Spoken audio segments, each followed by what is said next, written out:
Buenas tardes a todos.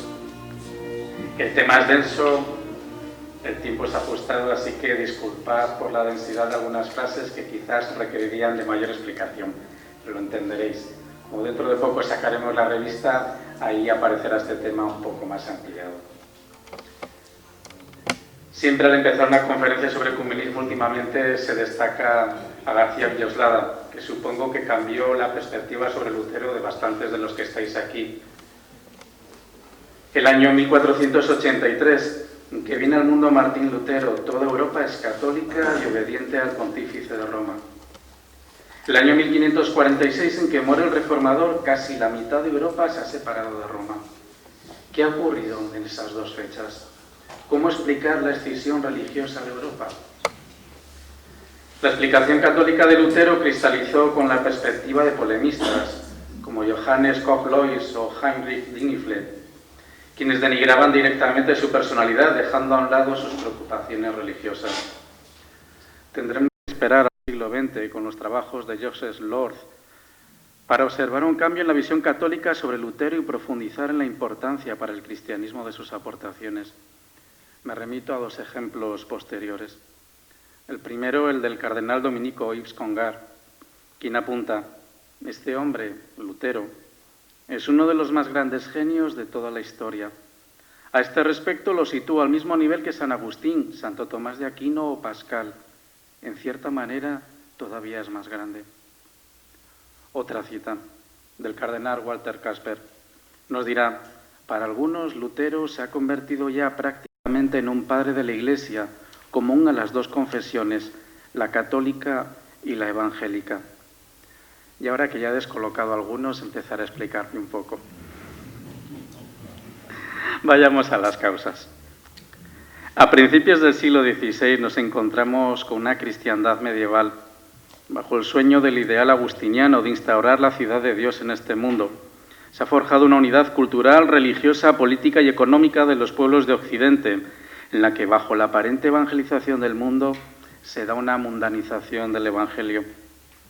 La situación sociopolítica en Alemania muestra un fuerte contraste entre la riqueza material y cultural que posee y su debilidad política, marcada por una fragmentación del Sacro Imperio en 350 entidades de tamaño diverso, ante los que el emperador, elegido por 7 grandes príncipes, no dispone de la autoridad necesaria para cohesionar.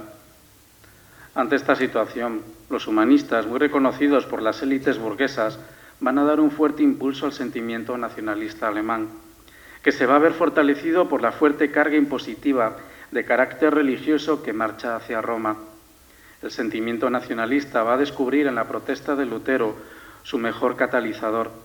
Las indulgencias suponen un importante esfuerzo económico extra para el pueblo alemán y una pérdida considerable de ingreso para sus señores.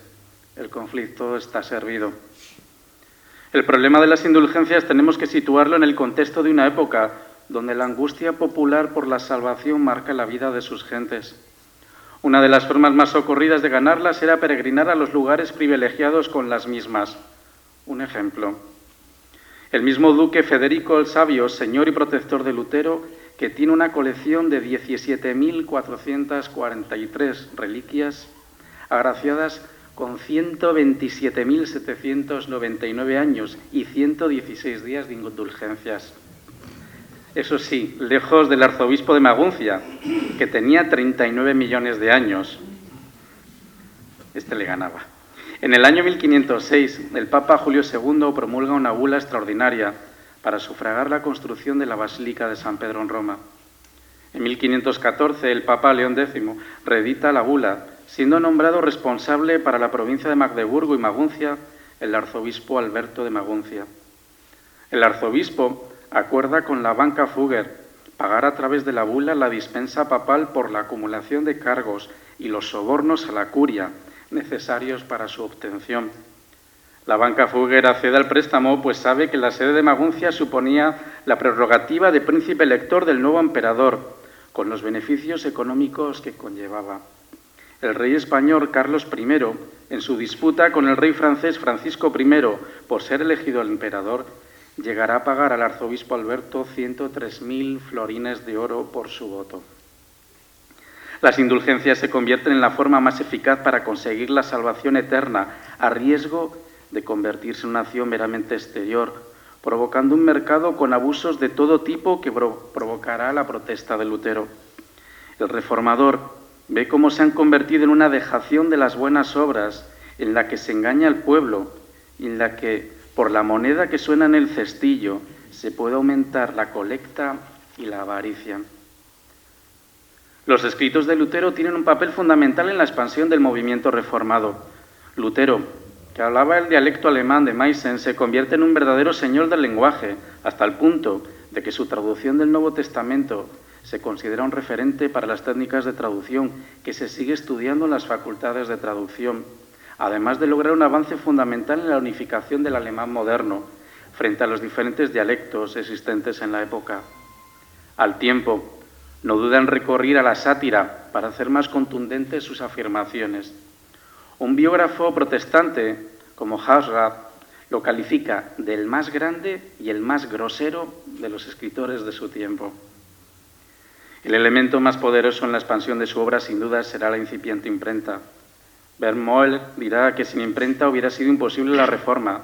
Fijaos, entre 1515 y 1520 se vendieron más de 300.000 ejemplares de los escritos de Lutero, multiplicándose exponencialmente la expansión de sus ideas. Pero ante todo y sobre todo, la Reforma va a ser un fenómeno de carácter religioso. Es teológica, busca una vuelta al Evangelio. Lutero, cuya formación es agustiniana, va a recibir fuertes influencias de la tradición mística del final de la Edad Media, de autores como Bernardo de Claraval y Juan Taulero. Encaja en el movimiento social que rechaza la complejidad teológica del cristianismo razonado de la escolástica.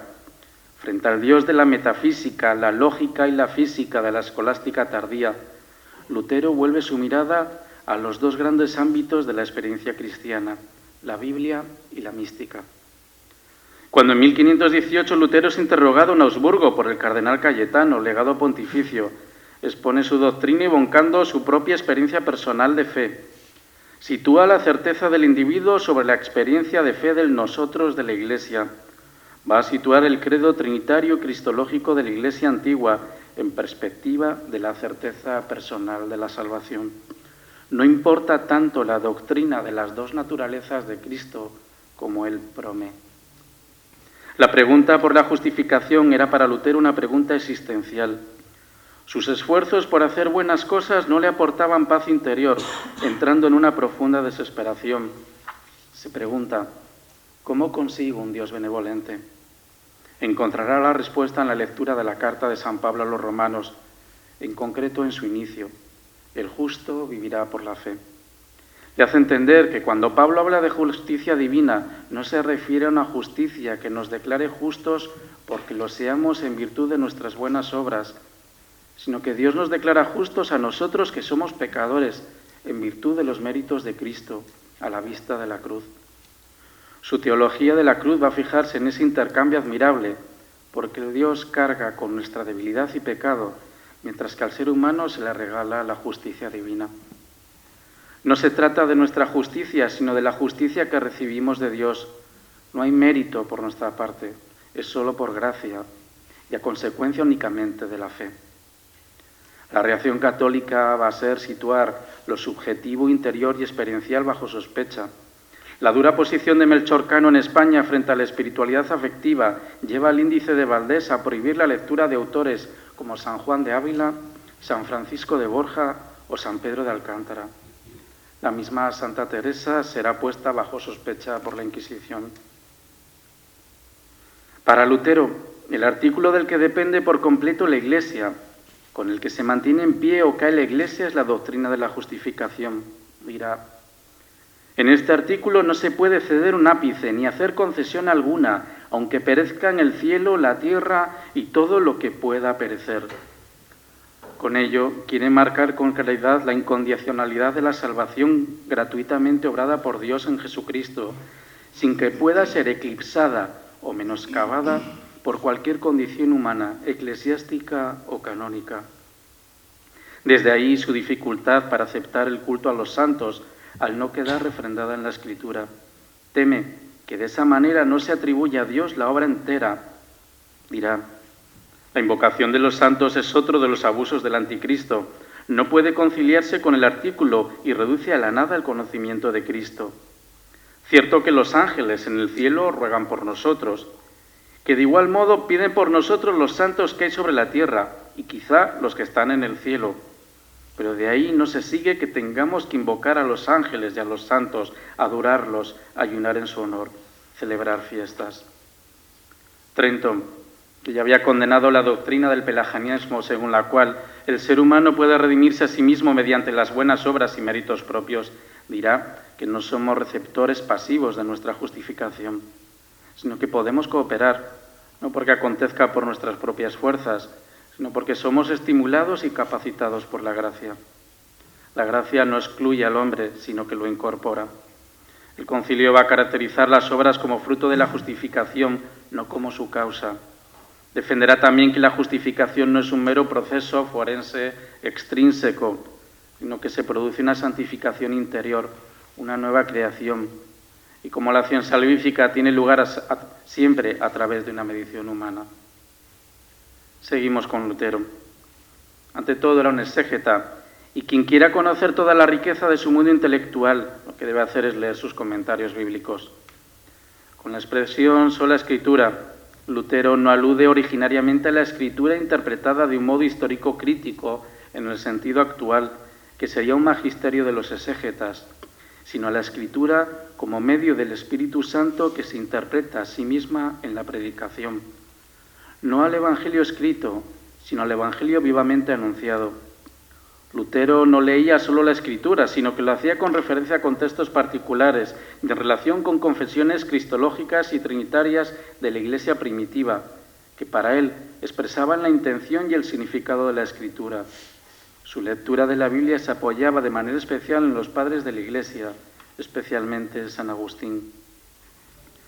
Lutero acentúa la superioridad del Evangelio sobre la Iglesia, la que entiende como criatura verbi. La Iglesia es entendida desde la predicación de la palabra y desde la fe a la que hay que responder como asamblea de los creyentes, en la que el Evangelio es predicado íntegramente y los sacramentos se administran conforme a él. Afirmará que los concilios pueden errar cuando no se ajustan a la verdad del Evangelio. El Evangelio no es una mera noticia, un documento histórico. La Confesión de Augsburgo lo define como que Dios justifica a quienes creen, no por nuestros méritos, sino por obra de Cristo, que son asumidos en la gracia por obra de Dios, y se caracteriza por el doble hecho de que por una parte es predicado o enseñado y por otra comprendido en virtud de la fe en el Espíritu Santo. De la sola Escritura vendrá el repudio a tradiciones concretas y al cuestionamiento de la tradición, el magisterio eclesiástico, que decide de forma vinculante sobre la interpretación de la Escritura. Al mismo tiempo, Lutero no se cierra a las mediaciones vinculantes, sino que las defenderá ante Erasmo. Le dirá, suprime las afirmaciones y acabarás con el cristianismo. Desde el principio de interpretación personal de la Escritura vendrá el esfuerzo de Lutero por ir traduciendo el texto bíblico de forma que todo creyente pueda tener un acceso directo al mismo. En su exilio en el castillo de Warburg, en 1522, traduce el Nuevo Testamento al alemán. A partir de él, los reformadores continuarán con las traducciones a las lenguas de toda Europa. El Concilio de Trento definirá que Escritura y tradición existen como dos vehículos de transmisión de la única fe, el Evangelio, y va a rechazar el principio de sola Escritura, en tanto este principio afirma una suficiencia no solo material, sino también formal de la Escritura. Por otro lado, Trento vuelve a establecer el sensus, sentido, y el consensus, el consenso, de la Iglesia como normativos para la interpretación de la Escritura. Respecto a la Eucaristía, muchas de las liturgias del siglo XIII se habían convertido en una representación dramatúrgica que buscaba la compasión de los fieles, desde la idea de que la misa era una reiteración del sacrificio del Calvario. Lutero va a rechazar la visión de la misa como sacrificio. En ella ve una obra humana en la que se niega el valor del sacrificio cumplido de una vez por todas en la cruz, que era sustituido o completado por un sacrificio humano. Desde ahí calificará la misa de maldita idolatría y abominación. En su debate con Zwinglio en Marburgo en 1529, Lutero rechaza la comprensión meramente simbólica que tiene Zwinglio de la Eucaristía, defendiendo la presencia real del cuerpo y la sangre de Jesucristo, hasta el punto de que en medio de las insistentes citas de Zwinglio en distintos idiomas, Lutero coge un punzón y escribe en la misa «Hoc est corpus meum». Esta presencia la ve en, con y bajo el pan y el vino, rechazando la formulación sobre la transustanciación del Concilio de Letrán por considerarla demasiado racionalista, poco bíblica y desconocida para las comunidades primitivas cristianas. No habla de una transformación esencial, pero no duda de la presencia real. Utilizará el término de consustanciación, que suponía reducir la cena a la comunión, dejando sin sentido una veneración posterior de las especies eucarísticas. Lutero criticará la práctica de prohibir al pueblo laico recibir la comunión bajo las dos especies, al entender que las palabras de la institución en Mateo dicen «bebed de ella todos», aunque con ello no negaba que en la comunión bajo una única especie no se estuviese recibiendo total y enteramente a Cristo. Respecto a la Iglesia y sus ministerios, en su escrito de 1520, La nobleza cristiana de la nación alemana, acerca de la reforma de la condición cristiana, desarrolla su comprensión del sacerdocio universal de los fieles, hasta cuestionar la raíz del papado y del ministerio en la Iglesia. Dirá, quien ha salido del bautismo puede gloriarse de estar ordenado sacerdote, obispo y papa, aun cuando no todo el mundo sea apto para desempeñar tales ministerios. Sin embargo, Lutero quiso conservar el ministerio episcopal en sucesión histórica. Tanto la Confesión de Augsburgo como la Apología de Melanchthon se sitúan en esta idea. El problema no fue tanto el ministerio episcopal en sí como la involucración del episcopado alemán de la época en las estructuras políticas del imperio y el hecho de que ningún obispo se mostrara dispuesto a pasarse a la reforma y a predicar conforme al Evangelio según el sentido de los reformadores. Para la verdadera unidad de la Iglesia basta con estar de acuerdo en la enseñanza del Evangelio y la administración de los sacramentos en conformidad con éste. Si las tradiciones y ceremonias humanas fueran vinculantes para la salvación, el reformador entiende que supondría confiar la justicia en las obras. Respecto a la figura del Papa, Lutero va a reprochar a Melanchthon que no incluyese en la Confesión de Augsburgo la idea del Papa como anticristo. Entiende que cuando el Papa contraría el Evangelio y se sitúa por encima del mismo, es anticristo, quien se caracteriza por levantarse contra todo lo que se llama Dios o es objeto de culto, hasta sentarse en el templo de Dios proclamándose Dios. Esta conciencia apocalíptica va a ir creciendo en Lutero, que ve a León X como el anticristo profetizado en Tesalonicenses y asimismo como partícipe en una lucha escatológica final entre Cristo y el anticristo, con el que no se dialoga, sino solo cabe oponerse a él con firmeza. A María, Lutero le dedica una visión positiva en el comentario al Magnificat, que perdurará en los textos de los reformadores del siglo XVI. Será a partir de la Ilustración y como confrontación al catolicismo donde crezca con fuerza el minimalismo mariológico. Ahí la ruptura. ¿Qué pasa después? ¿Cómo volvemos a la reconciliación? Dos documentos separados por casi 500 años van a marcar de una manera especial el hilo del diálogo luterano-católico hasta nuestros días. La Confesión de Augsburgo y la Declaración Conjunta sobre la Doctrina de la Justificación. La Confesio Augustana, escrita en 1530 por Philipp Melanchthon para presentar las tesis luteranas en la Dieta de Augsburgo ante el emperador Carlos V, se va a convertir en un escrito fundamental en la historia de las relaciones entre católicos y luteranos. Entendía lo evangélico como una corrección de lo católico, como un fermento inspirador e interpretador de lo católico que buscaba preservar la unidad de la Iglesia. Tras el fracaso del diálogo, se convirtió en el elemento constitutivo de una comunidad eclesial autónoma. Y en la era ecuménica se ha recuperado como oportunidad para el encuentro.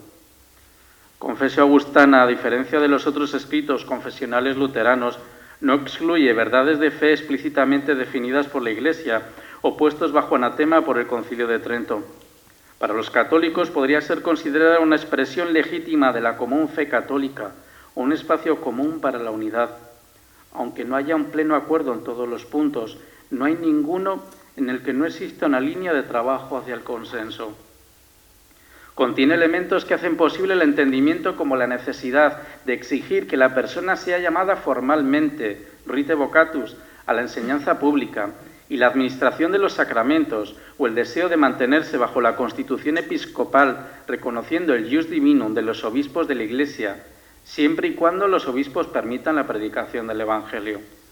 No rechaza la tradición ni la institución, sino que las vuelve objeto de crítica evangélica, en la medida en que se independizan, absolutizan y reclaman para sí la relevancia salvífica. La Declaración Conjunta sobre la Doctrina de la Justificación, firmada el 31 de octubre de 1999, se ha convertido en el gran avance ecuménico de nuestra era.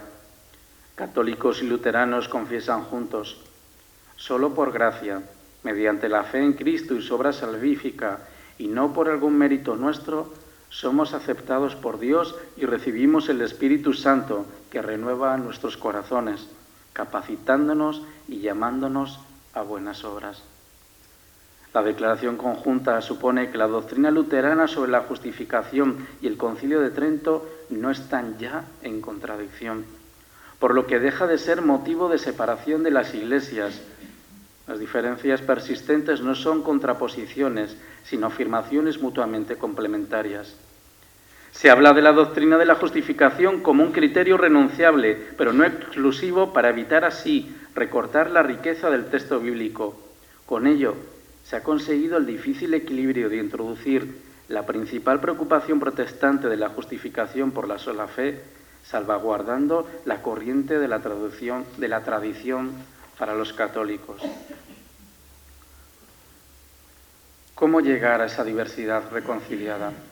Fijaos que probablemente la más importante contribución al avance del ecumenismo la podamos encontrar en el propio Martín Lutero. Su planteamiento no radica en los planteamientos eclesiológicos, en él todavía abiertos, sino en una originaria concentración como punto de partida en el Evangelio. Un Evangelio de la gracia y la misericordia de Dios y de llamamiento a la conversión. El núcleo del mensaje evangélico es el mensaje sobre la misericordia divina y es un mensaje cristocéntrico. Para Lutero era la respuesta tanto a sus interrogantes y necesidades personales como a las preguntas de la época. También hoy constituye la respuesta a los signos de los tiempos y a las acuciantes preguntas de muchas personas. En palabras de Benedicto XVI, la Iglesia, en este momento de grandes cambios históricos, está llamada a ofrecer con mayor intensidad los signos de la presencia y cercanía de Dios. El núcleo es común, el corazón y motor es el mismo. El Concilio Vaticano II, cuando habla de un orden o jerarquía de verdades, no hace una reducción, sino que concentra e interpreta desde el fundamento y centro, que es el misterio de Cristo. El cristocentrismo señala a toda teología cuál es su foco irrenunciable. La dimensión ecuménica, en concreto, se nutre de la referencia de todas las iglesias hacia el mismo Señor, confesado en la fe común. Respecto al pueblo de Dios, a la Iglesia, para Walter Kasper el problema central radica en si existe una función mediadora de la Iglesia y, en caso afirmativo, ¿cómo es esa función? Los teólogos protestantes vacilan a la hora de afirmar que Cristo no solo actúa en la Iglesia, sino también a través de la Iglesia concreta. La pregunta sobre la Iglesia y el papel del magisterio en ella se plasma en estos interrogantes. ¿Cómo llegar a un consenso básico y hasta qué punto este tiene que ser vinculante? ¿Puede hablar la Iglesia vinculantemente? ¿Y cómo debe hacerlo? En los diálogos, los luteranos hablan de la comunión con el ministerio episcopal encuadrado en la sucesión apostólica como algo saludable, pero no lo ven como los católicos como constitutivo de la Iglesia. Las iglesias luteranas escandinavas y estadounidenses se han abierto, entre tanto, a la cuestión del ministerio episcopal histórico. Las iglesias agrupadas a la comunión de Loyenberg admiten por el momento la coexistencia del orden episcopal y el orden sinodal presbiteral como expresión de legítima diversidad. Las conversaciones han mostrado cómo el Nuevo Testamento conoce los ministerios, aunque todavía no se había fijado una estructura ministerial fija. un ministerio que tiene su lugar dentro del pueblo de Dios y a su vez se ve como un carisma especial situado frente a la comunidad. Respecto a su sacramentalidad, se consiguió un cierto acercamiento con el recurso a la epíclesis asociada a la imposición de manos. También se reconoce el carácter indeleble del ministerio. En la práctica cotidiana las posturas se están acercando mucho más. Ni la Iglesia protestante está funcionando solo desde un sacerdocio universal, pues posee ministerios que en la práctica no funcionan de manera distinta a los católicos, ni la Iglesia católica es únicamente ministerial, reconociendo y potenciando un sacerdocio común de todos los fieles, aunque la parte católica precise una diferencia en la esencia del sacerdocio del ministerio ordenado. Se afirma conjuntamente que el ministerio, en la realización de la misión, se encuentra frente a la comunidad sin derivarse su autoridad de la misma. Sigue habiendo dificultades con la sucesión apostólica, al asociarla a las iglesias protestantes más a la conservación de la doctrina, atestiguada en la Escritura, que a la sucesión del ministerio apostólico. Respecto al ministerio petrino, los luteranos rechazan hoy la identificación que hacía Lutero del Papa como el anticristo. La relación de Malta dice que no excluye la función papal como signo visible de la unidad de los cristianos, siempre y cuando se subordine mediante una reinterpretación teológica y una reestructuración práctica a la primacía del Evangelio. Ha favorecido al diálogo el fuerte impulso llevado a cabo por el Papa Juan Pablo II en su encíclica Et Unum Sint, al pedir perdón por la responsabilidad del ministerio de Roma como dificultad para la unidad de los cristianos, declarándose abierto a la petición de encontrar una forma de ejercicio del primado que, sin renunciar de ningún modo a lo esencial de su misión, se abra a una situación nueva. El gran escollo actual se encuentra en cómo integrar determinadas estructuras ministeriales fruto de la evolución histórica, como es la cuestión de la infalibilidad del ministerio eclesial, que desde el enfoque evangélico es difícil de conciliar con la supremacía del Evangelio. La palabra. Hoy se reconoce la historicidad de las formulaciones dogmáticas y la necesidad de interpretarlas y recibirlas de nuevo desde el testimonio de la Escritura. La exégesis de la Escritura es tenida por el alma de la predicación y la praxis de la Iglesia. La Ecclesia Semper Reformanda de la tradición protestante recibe un eco en la Ecclesia Semper Purificanda del Vaticano II. Los diálogos han llegado a una mejor recepción de lo expresado por el Concilio de Trento. En su cuarta sesión del 8 de abril de 1546 asegura que a él también le interesa la pureza misma del Evangelio. Incluso el legado pontificio Cervini, que precedía el concilio, explica que el Evangelio no está escrito in charta, en un libro, sino que el creyente lo lleva impreso en su corazón. En su redacción, al hablar del Evangelio, Trento va a cambiar la palabra regula del texto previo por fons. No es un código, sino una fuente viva. Un fruto del diálogo ecuménico para la teología luterana en su apertura a que la eficacia de la Escritura obra no solo en los individuos, sino también en toda la Iglesia. El acuerdo es tal que ambas partes reconocen que en la relación entre Escritura y tradición, los luteranos y los católicos se encuentran en tan amplio acuerdo que sus diferentes énfasis no requieren en sí mismos mantener la división presente en las iglesias. Hablamos, por tanto, de diversidad reconciliada. La clave del diálogo actual está en el lugar concreto del Evangelio en la Iglesia. ¿Quién decide qué es lo que en concreto se llama Evangelio? ¿Dónde y cuándo acontece el recto anuncio del Evangelio y una administración de los sacramentos en conformidad con él? ¿Se ha acreditado el principio de la Escritura que se interpreta a sí misma? ¿Ha demostrado ser capaz de salvaguardar la unidad de la Iglesia o ha sido motivo de divisiones? Y al tiempo, ¿cómo puede hacerse valer la función crítica del Evangelio? ¿Cómo puede salvaguardarse su primacía y con ella la libertad cristiana? Respecto a la Eucaristía. Respecto al carácter sacrificial de la Eucaristía, el acercamiento ha sido grande. De la mano de la exégesis del término anamnesis, en memoria mía, se llega conjuntamente a ver que no solo se trata de un recordar subjetivamente, sino que en la concepción bíblica el recuerdo se actualiza objetivamente, el singular sacrificio de la cruz. En la cena del Señor se hace presente de manera verdadera el evento de la cruz, no solo el efecto del evento de la cruz. La Eucaristía no es un nuevo sacrificio, ni una repetición o complemento del sacrificio de la cruz, sino la actualización aquí y ahora de este sacrificio único. Se ha llegado a un acuerdo considerable en la cuestión de la presencia real. Cristo está presente con su cuerpo y su sangre bajo los signos del pan y del vino. También en la duración de la presencia después de la celebración, recomendando la consumición de los elementos restantes, sin excluir la comunión de los enfermos. Los problemas siguen surgiendo cuando por parte católica se habla de sacrificio de la Iglesia. En la cuestión de la comunión bajo las dos especies, tanto la praxis actual de la Iglesia católica tras el Concilio Vaticano II, como las disposiciones prácticas propiciadas por motivos de higiene y salud pública en el ámbito protestante, han reducido la polémica y profundizado en el diálogo sobre la concomitancia. El mismo Lutero, que rechazaba el término, no lo hacía en su contenido. Por parte católica, partiendo del texto conciliar, se reconoce una consistencia eucarística de la cena luterana solidaria con la consistencia eclesial de las comunidades reformadas en relación con el subsistit del Lumen Gentium, que reconoce una cierta gradación en la eclesialidad de las distintas iglesias y comunidades eclesiales.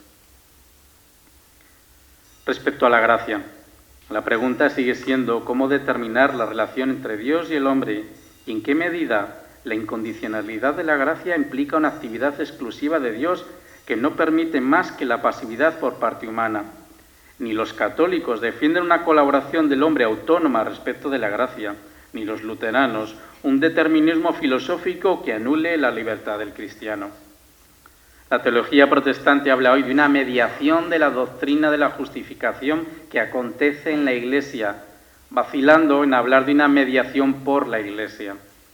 Respecto a la intercesión de los santos, los evangélicos siguen temiendo que con ello quede oscurecida la verdad del solus Christus, como mediador único y exclusivo de la salvación. Al tiempo, se está dando un lento reconocimiento de la figura de María en el mundo evangélico. El Catecismo Evangélico Alemán afirma que María no solo es católica, sino también es evangélica. En cuanto al debate sobre las diferencias en cuanto a la afirmación de que una persona cristiana es a la vez justificada y pecadora, ambas partes reconocen cómo las consecuencias existenciales y sociales del pecado no son eliminadas sin más por la justificación. El pecado sigue operando en el justificado y deja rastro en él. Este pecado, para la teología luterana, tendencia al pecado para la católica, debe ser superado en la lucha espiritual con la fuerza del nuevo ser al que hemos sido llamados conferido en la justificación. Ambas partes reafirman que la tendencia a contradecir a Dios, aunque los luteranos le sigan llamando pecado, no separa a los justificados de Dios. Por último, tiempos de unidad. El documento conjunto de la Federación Luterana Mundial y el Pontificio Consejo para la Promoción de la Unidad de los Cristianos, titulado Del conflicto a la comunión, dice en su prólogo: debemos confesar abiertamente que hemos sido culpables ante Cristo de causar daño a la unidad de la Iglesia. Partiendo de la idea de que la verdad no es un sistema vaciado en acero y hierro, sino que es la persona de Jesucristo, Casper defiende cómo la unidad, en el sentido de comunio plena, no significa uniformidad, sino unidad en la diversidad y diversidad en la unidad. La meta no es la absorción recíproca ni la fusión. Se va a apoyar en la teología de la percepción estética de Urs von Balthasar para explicar que la verdad no es monótona, sino sinfónica. Se expresa desde la armonía. La clave actual no está en compartir una historia diferente, sino en contar esa historia de manera diferente. Una armonía que implica entender cómo católico significa universal, es una invitación a todos. Evangélico significa vivir a partir del Evangelio. También a eso estamos todos invitados. Ortodoxo significa seguir la recta doctrina. Somos ortodoxos, evangélicos y católicos. Todo cristiano puede reivindicarlo para sí. Una armonía que nace de la unidad trinitaria, en la que el Dios encarnado nos atrae a todos hacia sí. Termino con un anuncio profético del cardenal Bantuan. Caminamos hacia un tiempo nuevo, el tiempo de la unidad. Un tiempo en el que Cristo crucificado verá el fruto pleno de su ofrecimiento. Un tiempo en el que podremos decir a quien piensa que Él todavía está sepultado bajo las divisiones de los cristianos, no está aquí, ha resucitado. Muchas gracias.